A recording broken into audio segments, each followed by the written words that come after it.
The mainstream media is being accused of a double standard in its coverage of Republican versus Democratic scandals. GOP Congressman Chris Collins' arrest on insider trading charges this week. We're getting prominent coverage on the three big TV networks who quickly linked Collins to President Trump. Watch.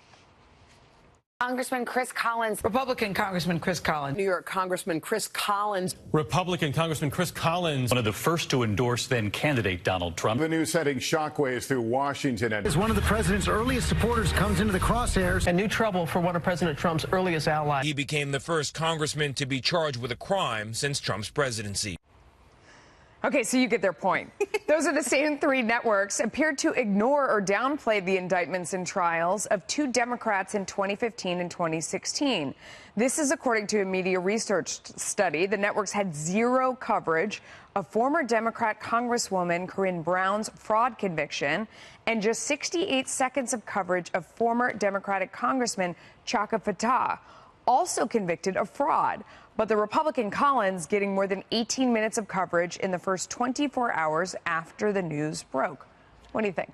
Well, I can't say I'm shocked. I mean, look, what I don't understand is, I understand there is relevance if, a congressman gets indicted. But what I don't understand is why they constantly try to make a link, saying either he's a friend of Trump or he's a supporter of Trump or he's known to associate with Republicans. Because this doesn't have any connection to the alleged crime. If this was something where he was conspiring with other Republicans in the caucus, well, then maybe it's relevant. But just the fact that he engaged in what allegedly was kind of an insider trading stock scheme with, his son and some relatives or things like that, that has absolutely no relevance to his larger political connections or who he endorses for president. And also because he got the information by virtue of being on the board of directors of the company. It's not like he got the inside information as a result of his role in Congress. Not that, obviously what he did is, if it's true, is not even remotely okay. But like you said, it doesn't have to do directly with what his job is in Washington. Can I just submit one thing as evidence, since we have an attorney on the couch? As bias, you look at the New York Times article that they did about Senator Bob Menendez when he was going through his corruption trial. They did not mention in a lengthy article that he was a Democrat once. Yep. And then after criticism, they updated it online and only mentioned it in the fourth paragraph of the article. So I will simply submit that to the record as evidence of bias in the way these things are covered by the mainstream media. Thank you. Thank you. I thought you would like that. I love it. Love it. Look, I think it's important that this kind of coverage is put out there to the country. This is a Republican who's being accused of very serious crimes. I just wish that the media would hold the other side to the same standard because it would be better for everybody. So I don't think that they should cover Republicans less aggressively. I think they should cover Democrats more aggressively because they're not, they commit crimes too. I thought it was funny when Nancy Pelosi was saying, she was also trying to connect it to the Republicans and saying that they're very corrupt and that Democrats, of course, have never had anything like this. And I just said, I think she needs to be reminded about who Maxine Waters is, of course, who was accused multiple times of corruption with her husband in a bank in California and benefiting because of her position in Congress. And so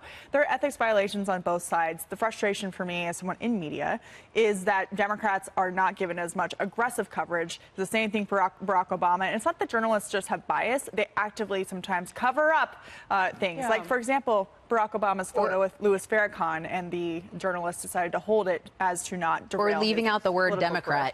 Or that too. Right. Exactly. But there's also just the inconsistency and the double standard, it would seem, that people, when Democrats are accused of something, people are not quick to jump to then connect that to a Democratic president.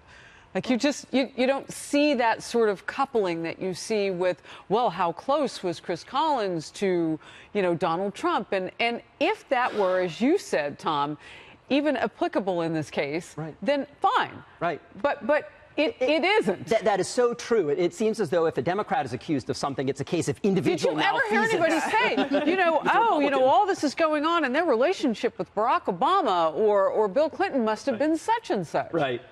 Yeah, because they hang out with these people, therefore they were inclined to engage in criminal conduct. I mean, there's just no connection here. Yeah. At the same time, you could bet, Lisa, that this is going to be an issue that Democrats will try to hang around the neck of Republicans. I can already feel the ads being made. It's something that they'll try to connect connect other folks too. How successful do you think they'll be? Because for the average person that's watching an ad or is listening, they haven't done the deep dive on what the crime was and what was the connection. Well, and, you know, does this impact, you know, people that are running for Congress in California or these other states? Probably not as much. I mean, I think Democrats are going to collectively try to make an argument that you know, Republicans are more broadly corrupt, which is why you're probably going to get a lot of pressure from congressional leadership for Chris Collins to just step aside. Which it doesn't look like he he says wants he's to not do. going to. So thus this plays out, and we will continue to discuss it. I had a former federal prosecutor say when the story was breaking, he was on set with me, and he said, no, I don't think that he should step aside. He said, my bailiwick is legal, but if he were my client, I would tell him to stay in his job no matter what it is and let the facts bear out, because the bar, according to that federal prosecutor, was whether or not he was enriched, not his relatives, so on and so forth. Right, and I think this is a good case where the legal judgment that you would bring to bear if you were the congressman's defense lawyer might differ from the political judgment. In other words, I get why the Republican leadership says, you know, we got to excommunicate you at this point. But as a defense lawyer, if that's your client, absolutely, very different analysis. Very true.